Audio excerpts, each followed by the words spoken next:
മഹാനായ പ്രവാചകൻ സല്ലല്ലാഹു അലൈഹി വസല്ലമ ഓർമ്മപ്പെടുത്തി, ആരെങ്കിലും വുദു എടുത്തതിന് ശേഷം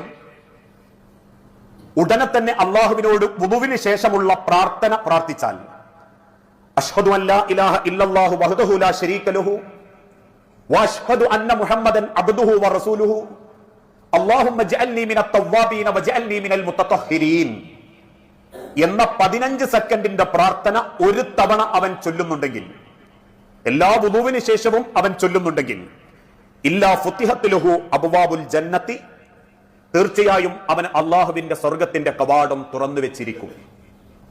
മറ്റൊരു ഹദീസിൽ കാണാം, അവന് 8 കവാടങ്ങളും അള്ളാഹു തുറന്നു കൊടുക്കും.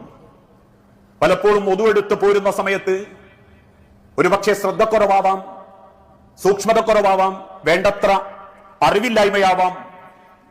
ഈ ഒരു പ്രാർത്ഥന എല്ലാവരും തുടർന്നങ്ങോട്ടും ചൊല്ലാൻ വേണ്ടി ശ്രദ്ധിക്കുക.